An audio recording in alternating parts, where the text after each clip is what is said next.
estimate 15,000 deer on Maui. Wow.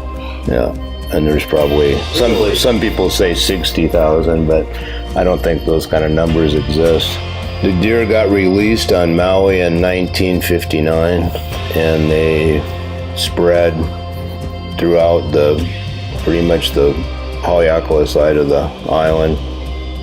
And now they're actually towards Hana and out in Haiku, and there's some in Wailuku Heights above there, so they've spread pretty good. They reproduce pretty good, and there's no coyotes or, winter kill sort of thing, so wolves, stuff like that, so there's not much to really knock them back except for people hunting them.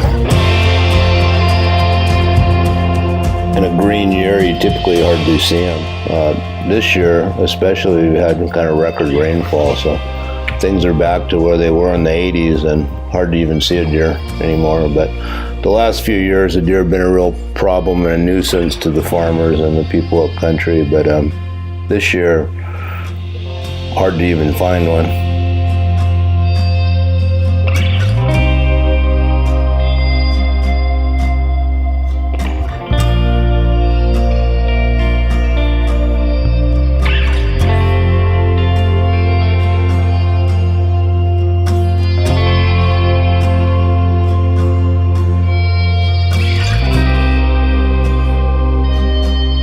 On a year like this year, a trophy buck would be 200 pounds. I'd say in a drier year, they're more like 170. A trophy deer would be high 20s, 30 inches, and usually takes about 3 to 4 years for them to get that big.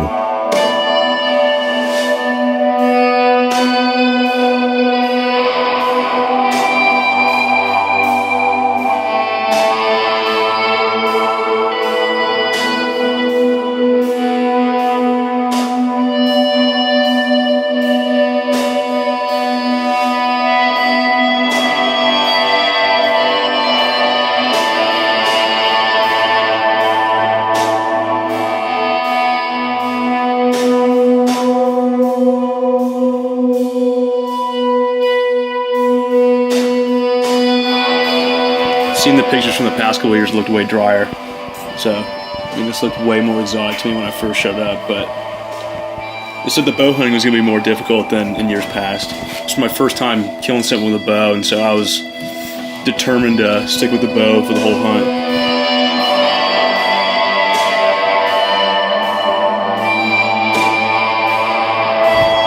We didn't see much the first day, but then the second morning, we were just covered up in animals. Deer left and right. We had sheep come within 15 yards and just couldn't get a shot.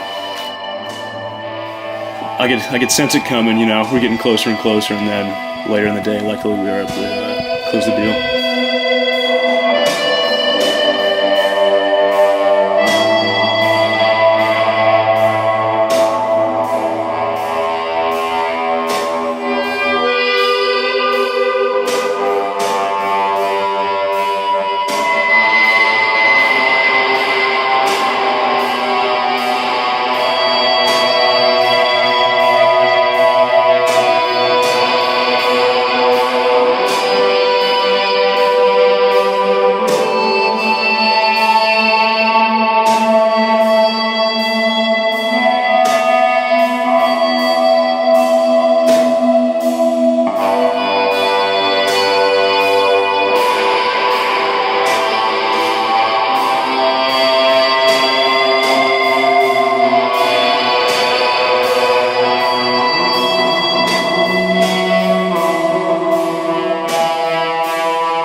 Well done, man.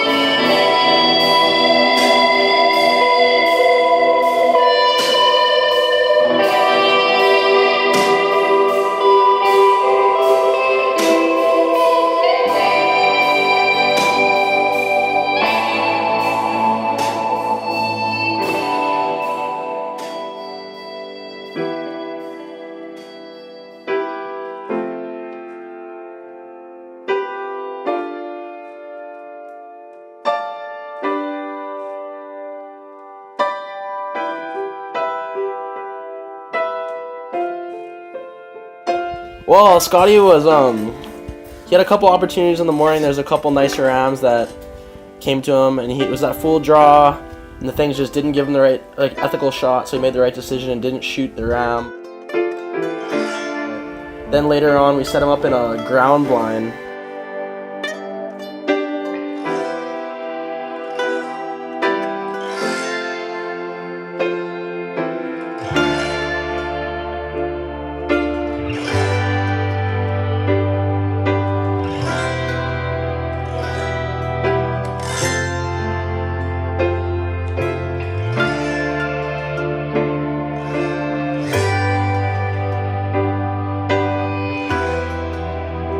I made the mistake of going too far out there, and the next thing I look up, and the whole herd of sheep is just in the grass, just staring at me.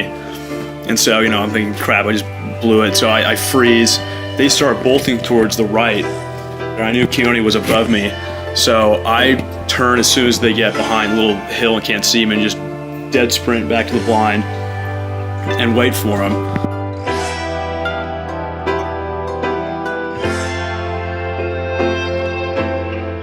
And then probably 20 minutes later, I can start to hear rustles coming, gets closer and closer, and then the whole group is just, the next thing I know, they're in the window that's the opening to shoot.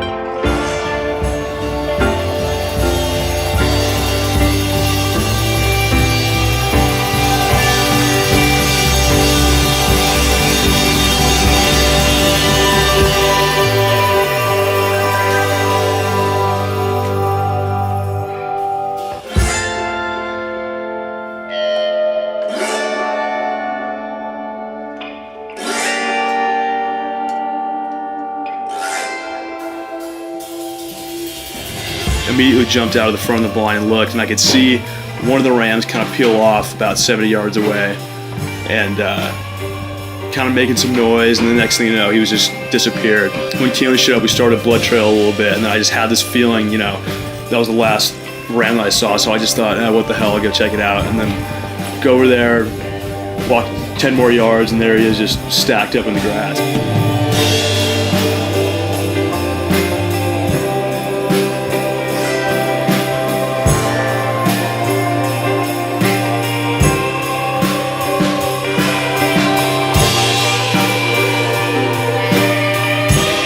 I thought they didn't actually go to him, and I run into Scotty, and he's shaking. I shot one. I was like, I think I got it. Oh, okay, right on.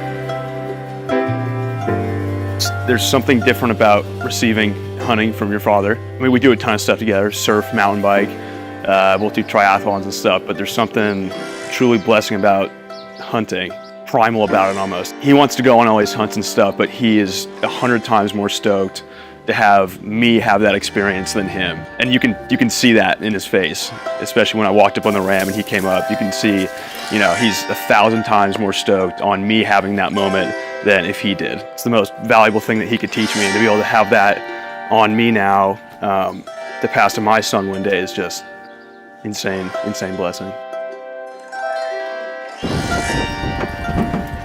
Yeah.